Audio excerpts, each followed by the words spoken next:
It all began with a new start. I had just moved into a house nestled on the outskirts of town, far from the noise and chaos of city life. The house itself was old, its walls steeped in a history I knew nothing about, but I was drawn to its isolation, the promise of solitude. The first few days were peaceful, almost idyllic. The air was crisp, the nights silent, and the view from my window, overlooking a dense forest, was nothing short of mesmerizing. But that peace was fleeting, like the calm before a storm. On the third night, I was awakened by a noise, a soft, almost imperceptible scraping sound, like nails on wood. At first, I dismissed it, convincing myself it was the wind, or perhaps the house settling. Old houses, after all, have their quirks. But as the nights went on, the noise grew louder, more insistent. It always seemed to come from just beyond my bedroom door, in the hallway that led to the attic. I would lie in bed, heart pounding, listening to that eerie sound, too afraid to investigate, but too terrified to ignore it. There was something about that noise, something unsettling that gnawed at the edges of my sanity. Then came the footsteps. Soft at first, barely more than a whisper of sound, like someone walking in their bare feet across the wooden floorboards. But there was no one else in the house, just me. I would wake up in the middle of the night, drenched in sweat, convinced that someone, or something, was just outside my door. The air in the room felt thick, almost oppressive, and there was a sense of being watched, of something lurking in the shadows, waiting for me to make a move. During the day, the house seemed normal enough, bathed in sunlight and filled with the sounds of nature. But as dusk approached, that sense of unease would creep back in, wrapping itself around me like a cold, clammy hand. It was as if the house itself was alive, breathing, its very walls pulsating with a malevolent energy that I couldn't quite put my finger on. I tried to rationalize it, telling myself it was just my imagination, that the isolation was getting to me. But deep down, I knew something was wrong. Terribly, irrevocably wrong. The final straw came one night when I heard it. The sound of something heavy being dragged across the attic floor. The noise was unmistakable, echoing through the silent house and sending a jolt of terror down my spine. I sat up in bed, my heart thudding in my chest, my breath coming in shallow, panicked gasps. The dragging sound continued, slow and deliberate, as if whatever was up there wanted me to hear it, wanted me to know it was there. I forced myself out of bed, my legs trembling beneath me, and crept toward the hallway. The air was thick with tension, the darkness almost tangible as I reached for the light switch. But the bulb flickered, then died, plunging me into pitch blackness. The sound from the attic grew louder, closer, and I could feel the floor vibrating beneath my feet with each movement. Suddenly, the footsteps returned, this time right behind me, accompanied by a cold breath on the back of my neck. I spun around, but there was nothing there. Only the oppressive darkness and the overwhelming sensation that I was no longer alone. My hand shook as I fumbled for my phone, desperate for light, for anything that could pierce the darkness. But the screen remained stubbornly black, reflecting only my wide, terrified eyes. In that moment, I knew with chilling certainty that whatever was in this house, whatever was making those noises, was no figment of my imagination. It was real, and it was coming for me. My heart raced as I backed away, my pulse roaring in my ears. The house, once a haven of solitude, had become a prison of fear, its walls closing in around me as the unseen presence grew bolder, more tangible. I could feel it now, a malevolent force pressing against my mind, filling my thoughts with a dread so profound it threatened to consume me. And as the footsteps closed in, I realized with a sickening jolt that there was no escape, no place to hide. The house had me in its grip, and whatever dark entity resided within its walls had finally come to claim me. In the days that followed, the strange occurrences began to intensify, each one more disturbing than the last. At first, it was the little things, small, almost insignificant changes that I might have dismissed if they hadn't been so eerily consistent. A book I was certain I had left on the coffee table would appear on the kitchen counter. Doors that I knew I had closed before bed were found ajar in the morning, creaking softly as they swayed on their hinges. The air inside the house felt charged, like the moment before a thunderstorm, crackling with an energy that set my nerves on edge. One morning I awoke to find the mirror in the bathroom fogged over, as though someone had taken a scalding shower. But the room was cold, frigid even, and the shower hadn't been used. As I wiped away the condensation with a trembling hand, I froze. There, on the glass, was a single smeared handprint. It was too large to be mine, the fingers long and thin, almost skeletal. I stared at it, my heart thudding in my chest, a cold sweat breaking out across my forehead. How could it be there? Who or what had left it? Sleep became elusive. Every time I closed my eyes, I was haunted by vivid, terrifying dreams. Dreams of wandering through endless twisting hallways that led nowhere, pursued by a shadowy figure that always stayed just out of sight. I would wake up gasping for air, my sheets soaked with sweat, the sensation of being watched lingering long after I had awoken. But the worst part was the feeling that these dreams were not merely figments of my imagination. They felt too real, too immediate, as if the house itself was pulling me into a world where reality and nightmare intertwined. During the day, the sense of unease would linger, like a dark cloud hanging over me. Every shadow seemed deeper, every creak of the floorboards louder. I began to hear things, faint, almost inaudible whispers that seemed to come from within the walls. At first, I convinced myself it was just the wind or the house settling, but the whispers grew more distinct, more insistent. They seemed to be speaking directly to me, calling my name in voices that were not quite human. The sound was maddening, like a relentless, buzzing presence in the back of my mind that I couldn't escape. As the days bled into each other, I started noticing things that simply didn't make sense. Objects that seemed to move on their own, lights that flickered even when the power was steady, and most disturbingly, the time. I would glance at the clock only to find that hours had passed in what felt like minutes. Sometimes I would catch the time out of the corner of my eye and look back only to find the hands had jumped forward or even backward, as if time itself was being manipulated by some unseen force. I felt disoriented, unmoored from reality, as if the house was warping not just my perception, but the very fabric of time and space. One evening, as I sat at the kitchen table trying to piece together the fragments of my fractured reality, I noticed something out of place. On the wall, just above the table, hung a picture frame, one I had never seen before. It was an old photograph, the edges yellowed with age, depicting a family standing in front of the very house I was now in. There was something deeply unsettling about their expressions, particularly the father, who stood apart from the others, his face obscured by shadow. I leaned in closer, a sense of dread pooling in my stomach, and that's when I noticed it.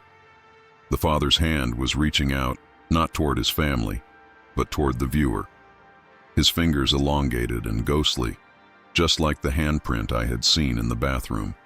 As I stared at the photograph, a chill ran down my spine. The father's shadowed face seemed to shift, as if the darkness was alive, swirling and coiling within the frame. I blinked, and the picture was as it had been, still and silent, yet the unease remained, gnawing at my nerves. I wanted to remove the picture, to throw it out, but something stopped me, a feeling that to touch it would be to invite something even worse into my life. So, I left it there, its presence a constant reminder that the house held secrets I was not meant to uncover. The whispers grew louder, more frequent, until they became a near constant background noise. They spoke in fragmented sentences, a jumble of voices overlapping and intertwining.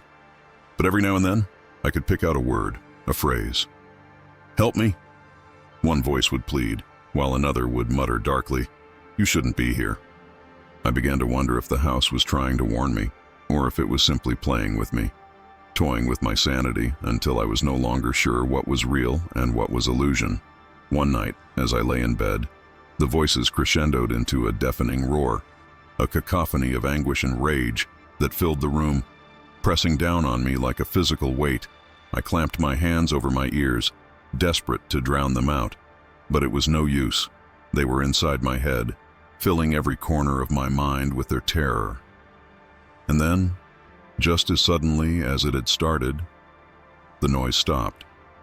The silence that followed was more terrifying than the noise had been. In that silence, I could feel it. The presence that had been haunting me, watching me, was now in the room with me. I didn't dare move, didn't dare breathe, as the cold, suffocating darkness pressed in around me. And then, from the corner of the room, I heard it, a low, guttural growl, deep and menacing, that reverberated through the air. My blood ran cold as I realized that whatever had been tormenting me from the shadows was no longer content to stay hidden. It was here, with me, and there was no escaping it. As the days passed, my life became a waking nightmare. The boundaries between reality and delusion blurred until I could no longer distinguish one from the other. It was as if the house itself was alive, its walls pulsing with a sinister energy that seeped into my mind, poisoning my thoughts. The sense of being watched, something malevolent, lurking just out of sight, grew stronger with each passing hour. My every move was accompanied by the creeping dread that I was not alone, that some unseen presence was always just behind me, waiting for the perfect moment to strike. Isolation became my only refuge, or so I thought.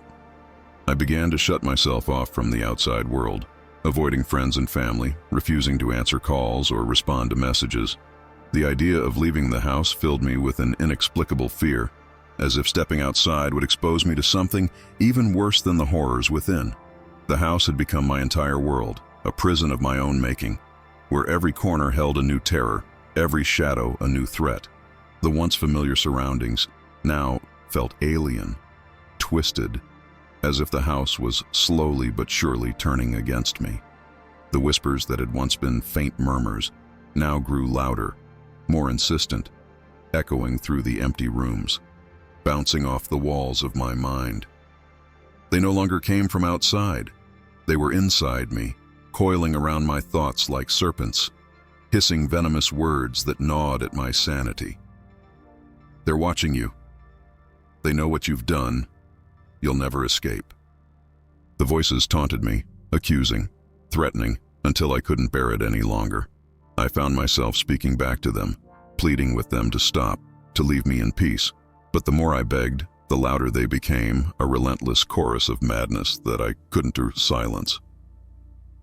Sleep was no longer an escape, but a battleground. Every time I closed my eyes, the nightmares would come, vivid, terrifying visions that felt more real than waking life. I would find myself trapped in an endless maze, the walls closing in around me, the air thick with a suffocating darkness. And always, just out of sight, was the presence.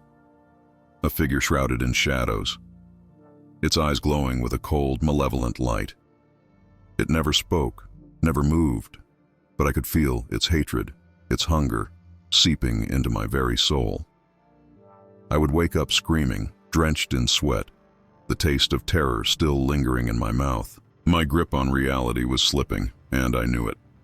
But every time I tried to convince myself that it was all in my head, that I was imagining things, something would happen to shatter that fragile illusion. I began finding messages scrawled in the dust on the furniture, in the condensation on the windows, cryptic, unsettling phrases like, "I see you," and "You can't hide." The writing was jagged, almost frantic, as if written in a hurry by someone, or something, in a state of panic. But no matter how hard I tried to erase them, they always returned, as if the house itself was trying to communicate with me, to drive me further into madness. The more I isolated myself, the more I began to distrust everyone around me. The few times I ventured out, I found myself scrutinizing the faces of strangers, searching for any sign that they were in on it, that they knew what was happening to me. My paranoia reached a fever pitch. I started to believe that everyone was conspiring against me, that the entire world was part of some elaborate, malevolent scheme designed to destroy me. Every glance, Every whisper behind my back, every shadow that moved in the corner of my eye was proof that I was being watched, hunted. It wasn't long before I began to question my own memories, my own actions. There were moments when I couldn't remember what I had done just hours before, when entire blocks of time seemed to vanish into thin air. I would find myself standing in a room with no recollection of how I got there, or wake up in the middle of the night in a different part of the house, as if I had been sleepwalking. Objects would appear in places they shouldn't be. A knife on the bathroom sink, a shattered mirror in the hallway, the phone with strange numbers dialed on it, and I had no memory of how they got there. Worse still were the visions. They would come without warning, sudden flashes of horrifying images that would sear themselves into my mind. Faces twisted in agony, blood-streaked walls, eyes staring at me from the darkness.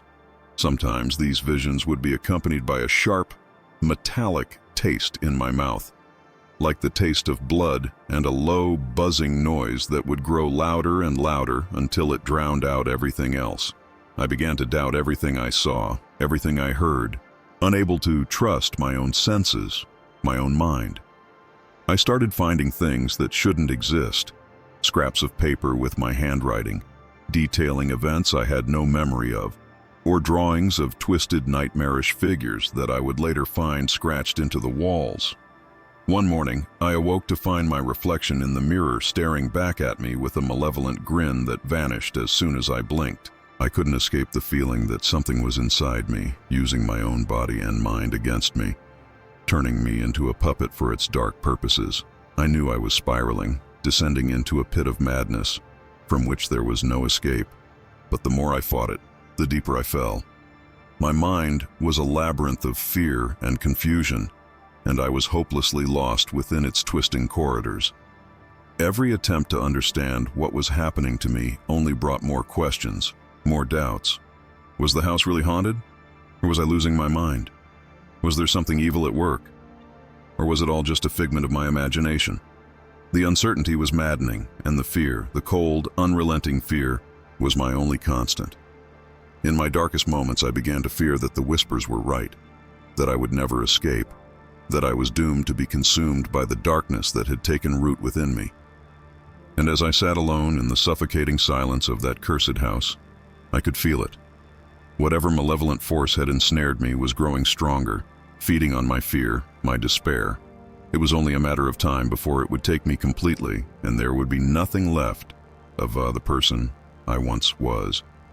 Only a hollow shell, a vessel for the darkness that had claimed my soul. The descent into terror was relentless. Every moment I spent in that house, the grip of fear tightened around my throat, choking out any hope of escape.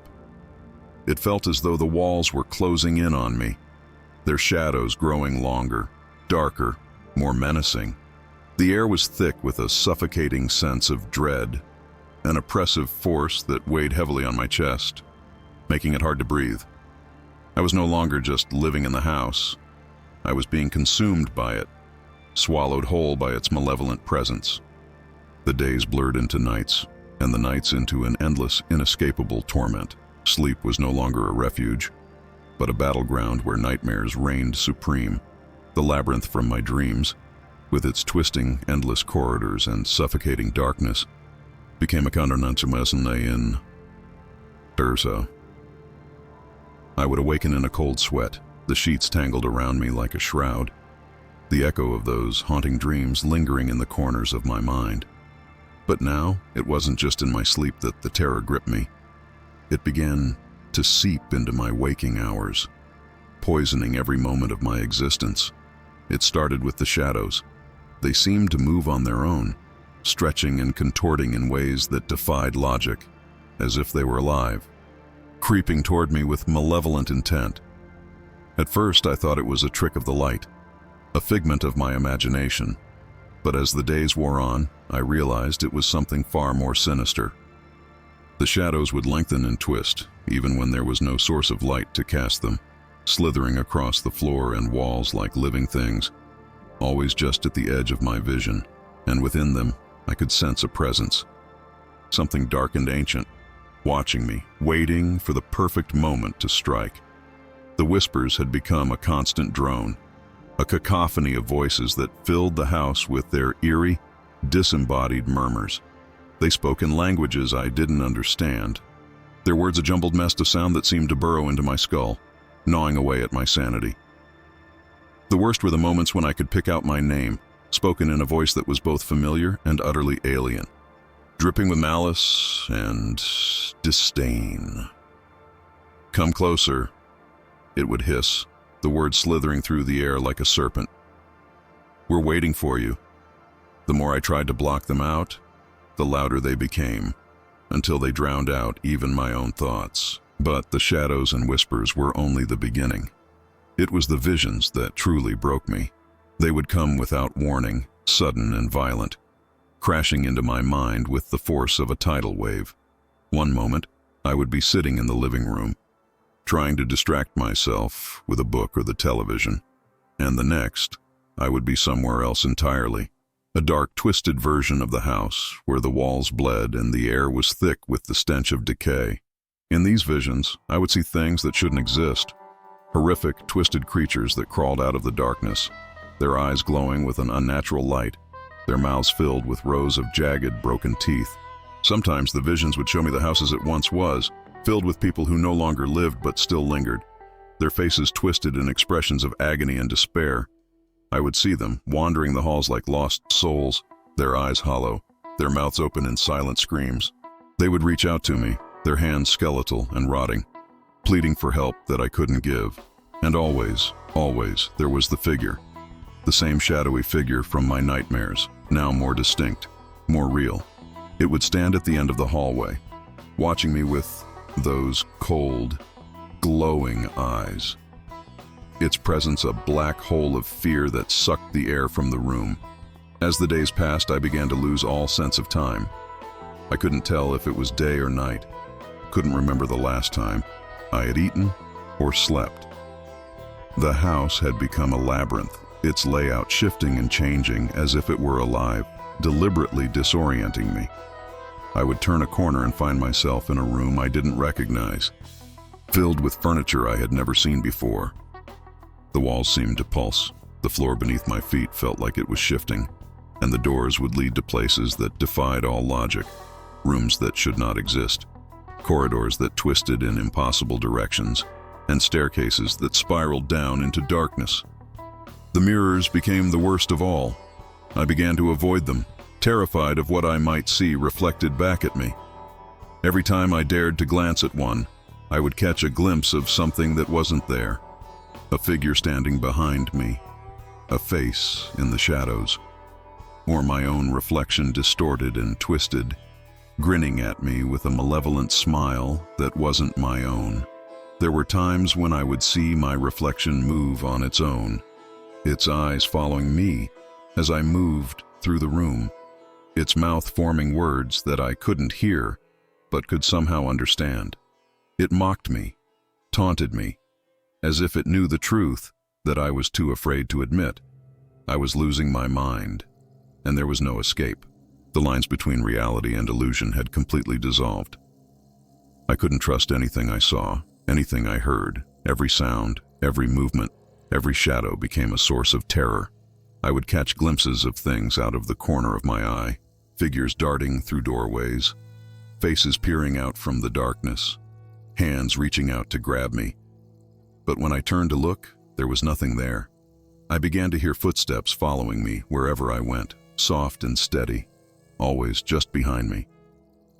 No matter how fast I walked, no matter how many times I turned around, the footsteps never stopped, never wavered, as if they were tied to my very existence. The house had become a living nightmare, and I was its captive.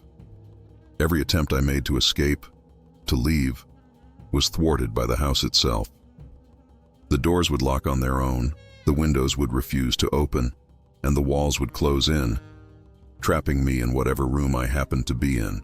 I was a prisoner, and the house was my jailer, its invisible chains tightening around me with every passing moment.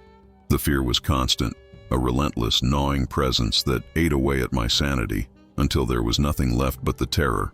In the darkest moments, I began to believe that the house was alive, that it had a will of its own, and that it was feeding on my fear, growing stronger with every shiver, every scream. It wanted to break me, to consume me, to turn me into one of the lost souls that wandered its halls. And the worst part was, I was beginning to think it might succeed. I could feel myself slipping away, my grip on reality growing weaker with every passing second. The house was winning, and there was nothing I could do to stop it.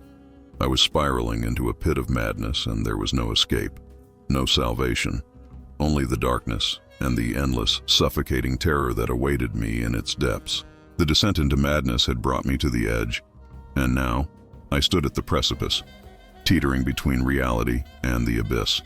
The house was alive with its own malevolent intent, and I was ensnared in its web, a puppet dancing to the tune of some unseen force. But there was a puzzle, an enigma that lay at the heart of this nightmare, and I knew, deep in the recesses of my fragmented mind, that solving it was the only way to escape the torment that had become my existence. Yet, each attempt to unravel the mystery only deepened the terror, pulling me further into the darkness. The clues were scattered, fragmented pieces of a puzzle that refused to come together.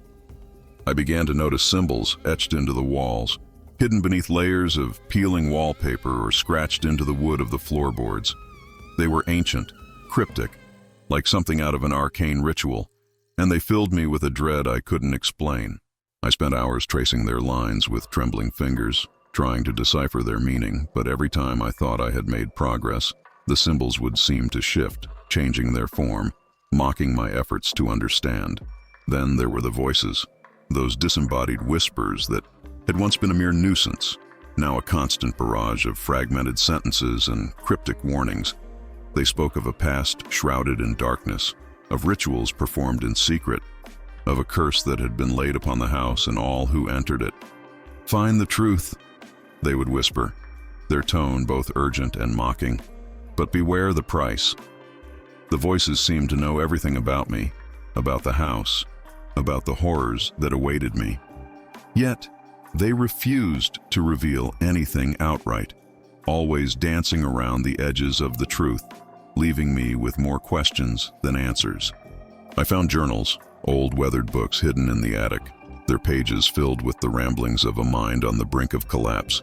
They belonged to the previous owners of the house, each one recounting their own descent into madness. The stories were eerily similar to my own, the whispers, the shadows, the sense of being watched. But there was something more, something they had discovered, an ancient, unspeakable secret that had driven them to the edge. The final entries in each journal were always the same, a frantic scrawl of incoherent words, desperate pleas for help, and finally, a single chilling sentence: "It's in the basement." The basement. I had avoided it from the moment I moved in, a cold, damp place that filled me with an inexplicable sense of dread. But now I knew I had no choice. Whatever was down there, whatever secret the house was hiding, it was the key to everything, the source of the darkness that had consumed my life. With a heart pounding in my chest, I descended the creaking stairs, the air growing colder, thicker, with every step I took. The basement was shrouded in darkness, the kind of pitch black that seemed to absorb all light, all hope. I could hear my breath echoing in the confined space, the sound unnaturally loud, almost as if the walls were closing in around me. I found an old, rusted lantern hanging on the wall and lit it, the weak flame casting long, flickering shadows that danced across the damp, stone walls. The basement was vast, much larger than I had imagined, and as I moved further in, the smell of decay grew stronger, the air thick with the scent of something rotting, something long dead. The floor was uneven, slick with moisture, and I could hear the faint drip of water somewhere in the darkness. But it wasn't the water that unnerved me. It was the other sounds, the faint scratching noises, the whispers that seemed to emanate from the very walls, urging me to turn back, to leave before it was too late. In the far corner of the basement, half hidden beneath a rotting tarp, I found it. A trapdoor, ancient and weathered, its wood blackened with age. The symbols I had seen throughout the house were carved into its surface, their lines deep and menacing, as if they had been etched with a trembling hand. My heart raced as I reached out to touch it, the wood cold beneath my fingers, almost as if it were alive. The whispers grew louder, a chorus of voices urging me to stop, to turn back, but I couldn't. Something was compelling me to go further, to uncover the truth that lay hidden beneath the trap door. With a deep breath, I pulled the door open, the hinges creaking loudly in the stillness. A set of stone steps led down into the darkness below, and as I descended, the air grew colder, the smell of decay more intense. The walls of the tunnel were lined with strange markings, symbols that pulsed with a faint, eerie light. I could feel the weight of the earth above me, pressing down, as if the house itself was trying to bury me alive. The whispers were louder now, almost deafening, a cacophony of voices all speaking at once, their words overlapping, merging into a single, terrifying command. Turn back! But I couldn't. I had come too far. The tunnel opened up into a small chamber, the walls lined with shelves filled with strange, archaic artifacts, bones, jars filled with dark, viscous liquids, and scrolls written in languages I couldn't comprehend. In the center of the room was an altar, ancient and stained with dark, dried blood, and on the altar, surrounded by a circle of flickering candles, lay an old, leather-bound book. It was thick, its pages yellowed with age, the cover inscribed with the same symbols that I had seen throughout the house. I knew instinctively that this book was the key, the source of the darkness that had consumed the house, and now, my life. As I opened it, the air around me seemed to tremble, the whispers growing silent, as if the house itself was holding its breath. The pages were filled with strange, arcane rituals, descriptions of sacrifices, and spells meant to bind and control. But it was the final page that chilled me to the core. A ritual meant to summon and bind a dark entity, one that required a human soul as its final offering. The journal entries, the voices, the symbols, they all pointed to this moment, to the realization that the house was a vessel, a conduit for something ancient and evil. And then I understood. The house had been feeding on my fear, my despair, drawing me deeper into its web until I was the perfect vessel, the perfect sacrifice. The puzzle I had been trying to solve wasn't meant to be solved. It was meant to lead me here, to this moment. I was the final piece, the offering that would complete the ritual, the key to unleashing whatever malevolent force was trapped within the house. The whispers returned, now louder, more frantic, urging me to complete the ritual, to surrender to the darkness that had been growing within me. But as I stood there, the book in my hands, something deep inside me rebelled. I wasn't ready to give in. Not yet. With a sudden burst of clarity, I slammed the book shut, the force of the act sending a shockwave through the room. The candles flickered, the air grew heavy with the scent of burning wax, and the whispers turned to screams, furious and anguished. The house trembled. The walls seemed to pulse with rage, but I refused to be a pawn in its game any longer. I knew then that the puzzle was not just about uncovering the truth, it was about finding the strength to resist it, to fight back against the darkness that sought to consume me. But as I turned to leave, the chamber began to collapse, the walls closing in, the ceiling crumbling above me. The house was determined to keep me there to ensure that I wouldn't escape, that the ritual would be completed even if it meant burying me alive. I ran, the tunnel shaking violently, stones falling around me, the air filled with dust and the screams of the damned. But no matter how fast I ran, the darkness followed, a cold, inescapable presence that threatened to swallow me whole. As I burst through the trapdoor and back into the basement, the house seemed to roar in anger, the very foundations shaking. I raced up the stairs, my breath coming in ragged gasps, the walls around me twisting and warping as if they were alive. I could feel the darkness nipping at my heels, a relentless force determined to drag me back down into the abyss. But I didn't stop, didn't look back, even as the house seemed to collapse around me, the walls crumbling, the roof caving in. Finally, I burst through the front door and into the cold night air. The house loomed behind me, its windows dark and empty, its once formidable presence now reduced to a crumbling ruin. But as I stood there gasping for breath, I couldn't shake the feeling that it wasn't over, that the darkness had followed me, that it had found a new vessel in me. The puzzle, I realized, was not about escaping the house. It was about escaping myself. And as I walked away, the weight of that realization settled over me, a heavy, unbearable burden that I would carry with me for the rest of my life. The house was in ruins, its walls crumbling, and its once imposing structure reduced to little more than a husk. But as I stood outside, in the cold night air, I knew that the true terror had followed me, clinging to my very soul. The ritual, the ancient curse, the malevolent force that had taken root in the house. It wasn't confined to those walls. It was inside me now, whispering, gnawing at my sanity, and I could feel it growing stronger with each passing moment. The final confrontation, the heart of the mystery, was yet to come, and it wouldn't be confined to the physical world. This was a battle for my mind, my soul, and the outcome would determine whether I would survive or be consumed by the darkness forever. The drive back to the small motel where I had been staying was a blur. My hands trembled on the steering wheel, my mind racing with fragmented thoughts, each one more terrifying than the last. The road seemed to stretch on endlessly, the darkness outside the car pressing in on all sides. My headlights cut through the blackness, but the light felt weak, almost ineffective against the oppressive night that surrounded me. It was as if the very shadows were alive, reaching out to me, trying to pull me back into the abyss from which I had narrowly escaped. When I finally arrived at the motel, it was well past midnight. The parking lot was empty, the flickering neon sign casting an eerie glow over the cracked pavement. The building loomed in the darkness, its windows like empty staring eyes. I hesitated before getting out of the car, my heart pounding in my chest, the whispers in my mind growing louder, more insistent. I could feel the darkness pressing against the edges of my consciousness, threatening to spill over, to consume me completely.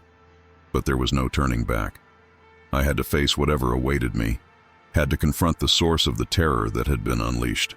As I stepped into the room, the door creaked ominously behind me, the sound echoing through the stillness.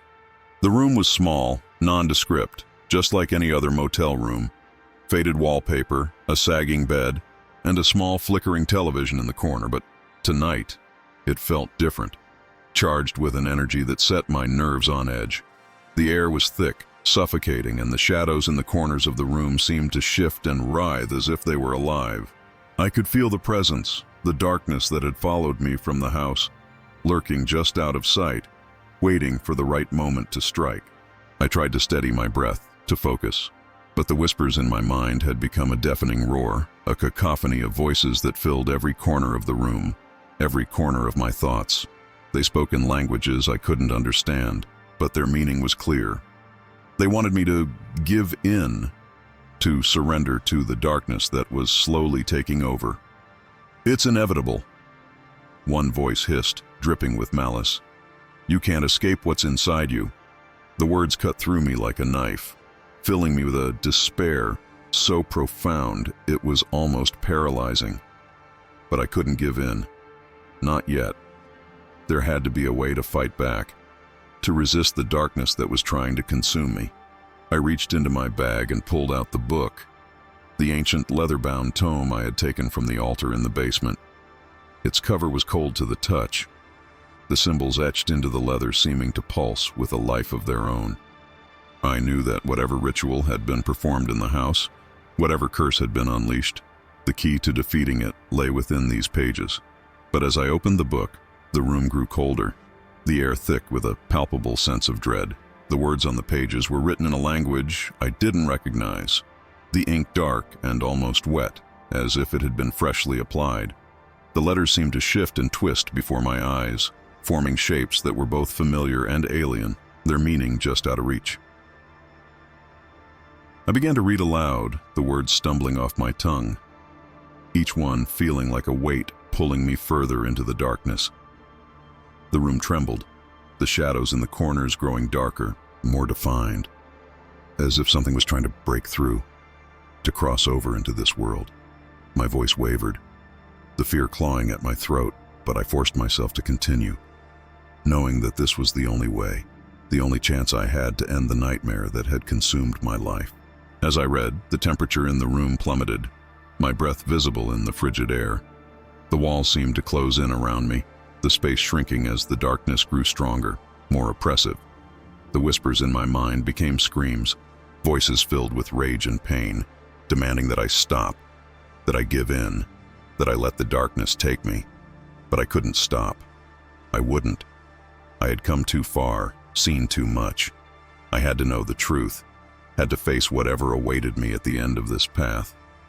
Suddenly the room was plunged into total darkness, the lights flickering and dying out, leaving me in the pitch black. The only light came from the pages of the book, now glowing with a faint, eerie luminescence. The shadows in the corners of the room began to move, coalescing into a shape. A figure that stepped forward, emerging from the darkness like a nightmare made flesh. It was tall, its form shifting and changing, as if it were made of the very shadows that had haunted me. Its eyes glowed with a malevolent light, and its mouth twisted into a grin that was both terrifying and grotesque. I knew without a doubt that this was the entity, the dark force that had been unleashed, the source of the terror that had consumed the house and now threatened to consume me. It moved closer, the air around it freezing, the darkness seeping into my skin, my mind, my soul. I could feel its presence in my thoughts, pushing, probing, trying to break through the last of my defenses. The whispers were gone, replaced by a deafening silence, a void that threatened to swallow me whole. The figure spoke, its voice a low guttural growl that reverberated through the room, through my very bones. "You've come so far," it said, its tone mocking, filled with a dark amusement. "But in the end, you are nothing, just another soul to feed the darkness." Its words filled me with a terror unlike anything I had ever known, a cold, creeping fear that rooted me to the spot. But beneath that fear, there was something else, a spark of defiance, a refusal to be consumed. I clutched the book tighter, the pages glowing brighter as I continued to read, forcing the words out, each one a struggle against the darkness that threatened to overwhelm me. The figure recoiled, its form flickering, distorting as if the light from the book was burning it. It let out a roar, a sound that shook the very foundations of the room, the walls cracking, the ceiling beginning to cave in. But I didn't stop. I couldn't. I read faster, louder, the words spilling from my lips, the light from the book growing brighter, more intense. The figure lunged at me, its shadowy form stretching, reaching out to envelop me, to drag me into the darkness. I could feel its cold fingers brushing against my skin, its breath hot and fetid on my face. But just as it was about to close around me, the book erupted in a blinding light, a searing, purifying fire that filled the room, driving back the shadows, the darkness, the fear. The figure screamed, a sound of pure agony and rage, as it was engulfed by the light, its form dissolving, disintegrating into nothingness. The walls of the room trembled, the darkness evaporating, the cold air warming as the light banished the last of the shadows. And then, just as suddenly as it had begun, it was over. The light faded, the room fell silent, and I was left standing alone, the book still clutched in my hands, its pages now blank, the ancient symbols gone. The house was gone, reduced to rubble, the curse broken, the darkness banished. But as I stood there, breathing heavily, my heart still pounding in my chest, I couldn't shake the feeling that the battle wasn't truly over. The darkness had been defeated, but I could still feel its presence, a shadow lingering in the back of my mind, a whisper that would never truly be silenced. I had faced the heart of the mystery, the source of the terror, and I had survived. But I knew, deep down, that I would never be the same. The darkness had left its mark on me, and no matter where I went, it would always be with me, a constant reminder of the nightmare that had nearly consumed my soul. The moment of triumph, if it could be called that, was short-lived. The entity had been banished, The darkness pushed back, but the house, or what remained of it, still loomed in the back of my mind like a shadow that refused to fade. I had escaped, but the victory felt hollow, as if I had merely delayed an inevitable fate. The whispers that had haunted me were gone, replaced by a suffocating silence that weighed heavily on my thoughts. But this silence was not peaceful. It was the kind that filled you with dread, a void that hinted at something worse, lurking just beyond perception. In the days that followed, I tried to return to some semblance of normalcy, but everything felt wrong, out of place. The world outside the house seemed distant, almost unreal, as if I were walking through a dream where nothing was quite as it should be. Colors were too bright, sounds too sharp, and every person I passed on the street seemed like a hollow shell. Their eyes vacant, their smiles empty. It was as though the darkness from the house had tainted my perception, casting a shadow over everything I once knew. Sleep offered no respite. Every night I was plagued by dreams that were too vivid, too real. I would find myself back in the house, wandering its endless twisting corridors, the walls closing in around me. The air would be thick with the scent of decay, and I could hear the faint echoes of the whispers calling out to me, luring me deeper into the darkness. The figure, the entity I had banished, would always be there, just out of sight, watching me, waiting for the moment when I would let my guard down. I would wake up, drenched in sweat, the sheets tangled around me, my heart racing, the taste of fear lingering in my mouth. But the worst part was the feeling that these dreams weren't just dreams. They were memories, echoes of something that had happened or was still happening in some dark corner of my mind. It wasn't long before the nightmares began to bleed into my waking life. I would see things out of the corner of my eye, shadows that moved on their own, figures that vanished when I turned to look. The air around me would grow cold, and I would feel a presence, something unseen, lurking just behind me. It was as if the darkness had followed me, attached itself to me, and no matter how far I ran, no matter how hard I tried to escape, it was always there, waiting. I began to question my own sanity, wondering if the battle with the entity had truly ended, or if it had merely found a new way to torment me. The most terrifying moments were the lapses in time. I would be doing something mundane, washing dishes, reading a book, when suddenly, hours would pass in the blink of an eye. I would find myself in a different room, sometimes in different clothes, with no memory of how I got there or what I had been doing. It was as if I were losing chunks of my life, pieces of myself, to some unseen force that was slowly eroding my sense of reality.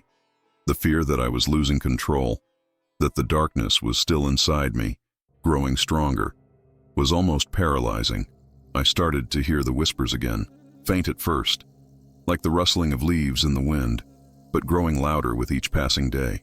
They were different now, more insidious, more personal. They spoke of my fears, my doubts, my darkest thoughts, echoing them back to me in a voice that was both mine and not mine.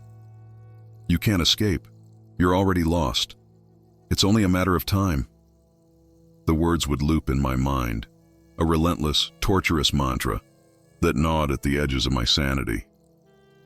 I began to doubt everything, my memories, my thoughts, even my own identity. The darkness had found a new home within me, and it was growing, feeding on my fear, my despair. The people around me noticed the change. They would give me strange looks, their expressions a mix of concern and fear. But I couldn't bring myself to explain what was happening. How could I? How could I tell them that the darkness from that cursed house had followed me? That it was still with me, inside me, whispering in my ear, warping my thoughts, my reality. I withdrew further, isolating myself in a desperate attempt to keep the darkness at bay. But it was no use. It was always there, in the back of my mind, waiting for the moment when I would finally break. One night, as I sat alone in my apartment, the whispers became unbearable, a deafening chorus that drowned out everything else. The lights flickered, The shadows in the room seemed to stretch and twist, and I could feel the presence, the entity, drawing closer, suffocating me with its malevolent intent. The air grew thick, heavy, as if the walls were closing in, and I could hear the sound of footsteps, slow and deliberate, echoing through the room. My heart pounded in my chest, a cold sweat breaking out across my skin as I realized the entity had returned. It wasn't just in my mind. It was here with me, in the room. I could feel its cold breath on the back of my neck, hear the low, guttural growl that reverberated through the air. My hands shook as I reached for the book, the same book that had saved me before. But when I opened it, the pages were blank, the ancient symbols gone. The darkness had erased everything, leaving me with nothing but empty pages and a growing sense of dread. The footsteps grew louder, closer, until they stopped just behind me. I could feel the presence looming over me, its cold fingers brushing against my skin, its breath hot and fetid on my face. In that moment, I realized the truth. The darkness had never left. It had merely been biding its time, growing stronger, waiting for the right moment to reclaim me. The battle I thought I had won had only been the beginning, a prelude to the true horror that was yet to come. The entity was here, and it was no longer content to stay in the shadows. It wanted me, body, mind, and soul. As the darkness closed in around me, the whispers reached a crescendo, a cacophony of voices all speaking at once, their words merging into a single terrifying command: submit. My vision blurred, my thoughts scattered, and I could feel the entity's grip tightening, pulling me deeper into the abyss. The room around me dissolved into darkness. The walls, the floor, the ceiling, everything fading into a void that seemed to stretch on forever. I was falling, tumbling through the darkness, the whispers echoing in my mind, growing louder, more insistent. In that final moment, as the darkness threatened to consume me completely, I realized there was no escape. The entity, the darkness, had always been a part of me, a reflection of my deepest fears, my darkest thoughts. It had been there all along, waiting for the moment when I would finally give in. And now, as I fell into the abyss, I understood that the battle was over, that the darkness had won. The last thing I heard before everything went black was the entity's voice, a low guttural whisper that seemed to resonate from deep within my soul. Welcome home. And then, there was nothing. No light, no sound, no thought. Only the darkness, stretching out into eternity, cold, empty, and unforgiving. The horror was not in the losing, but in the realization that I had never truly had a chance to win. The abyss had been waiting for me all along, and now it had claimed me.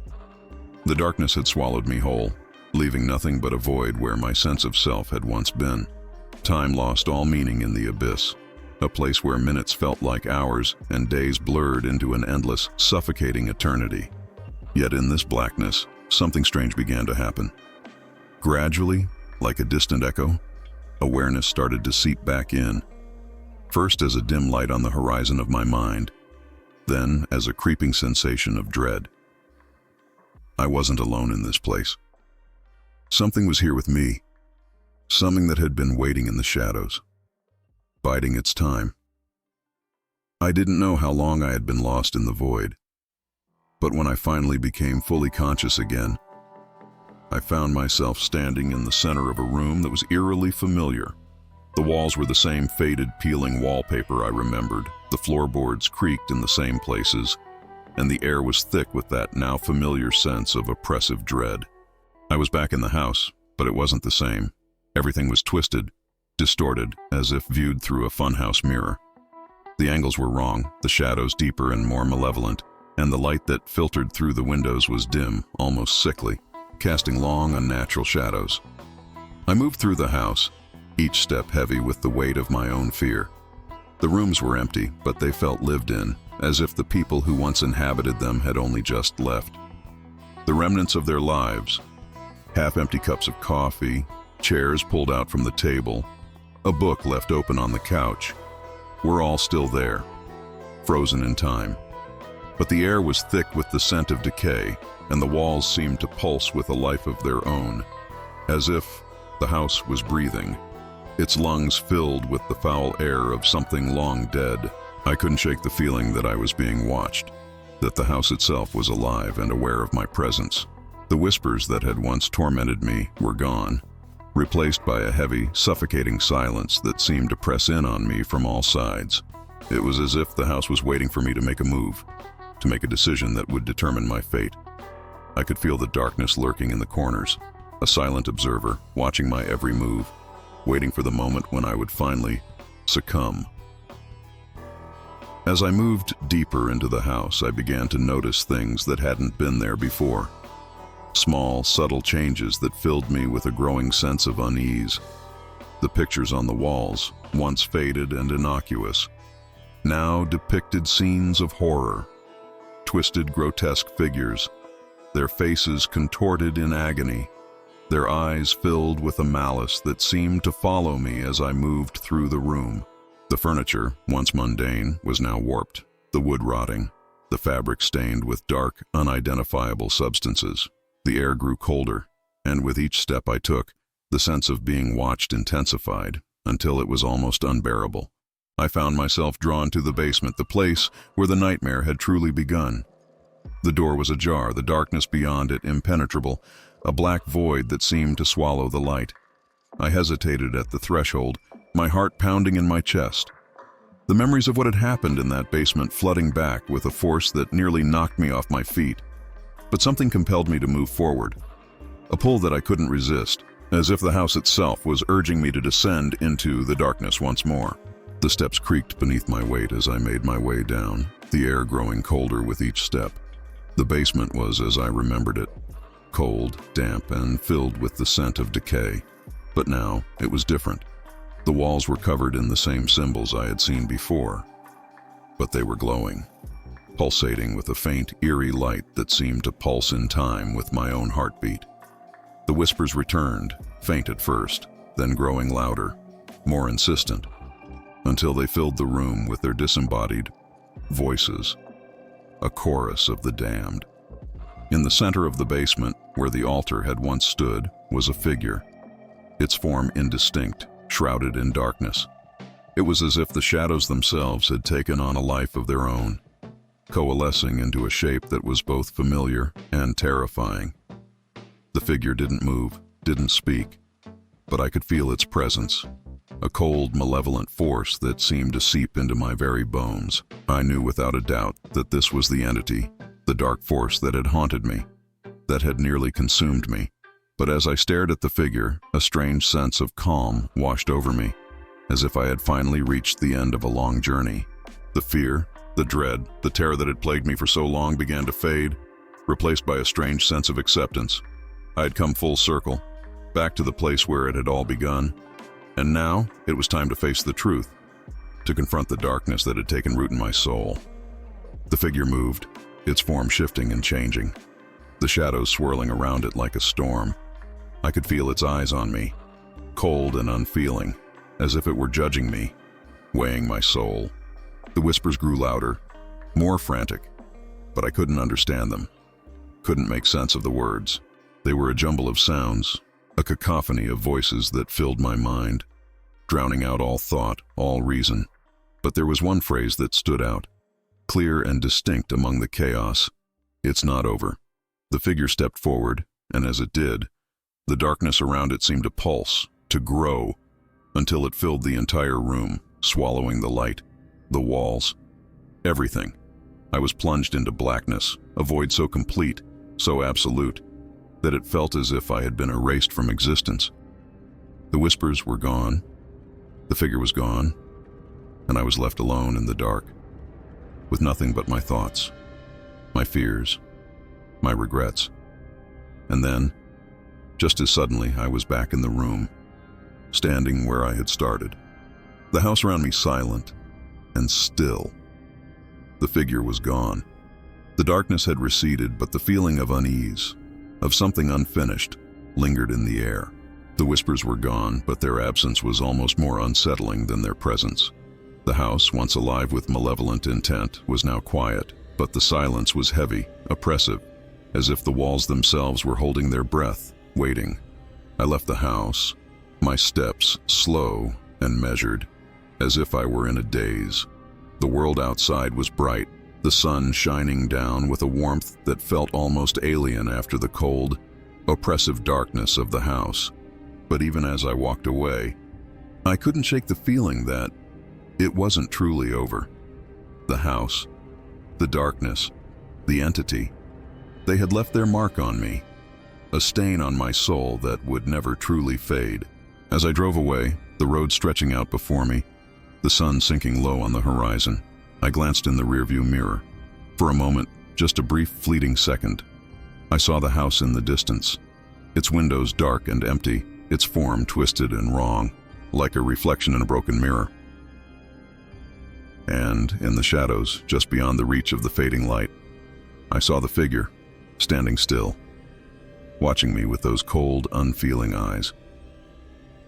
The memory of that final confrontation, of the darkness that had nearly consumed me, would never leave me. It would haunt my dreams, color my waking moments with a shadow that no light could ever fully banish. I had escaped, but I hadn't won. The house, the darkness, the entity, they were still out there, waiting, watching. And as I drove away, the whispers returned, faint, almost imperceptible. But there, in the back of my mind, a constant reminder that the nightmare was not truly over.